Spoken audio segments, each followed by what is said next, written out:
Aray, ang sakit ng ulo ko. Promise, ayoko na talaga mag-inom.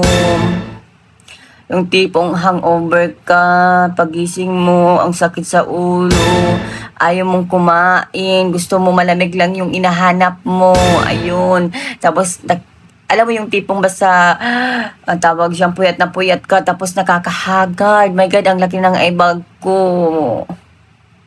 Ayan, nagrereklamo. Nagrereklamo kasi hangover. Tapos, masakit ulo. Ayun. Tapos lahat na nirereklamo. Eh gala naman ang gala. O, di ba? Isang chat lang ni tropa, isang chat lang ni crush, isang chat lang ni sino kahit sino man dyan, someone else. Ayun, ang dali-dali. Di ba? Pag nakakuha ng pera, hala, gala. Pag-uwi, nga. Di ba? Yan, reklamo pa. 'Di ba? Ang sarap uminom kasama ang barkada, kasama mga tropa, no? Ang sarap-sarap.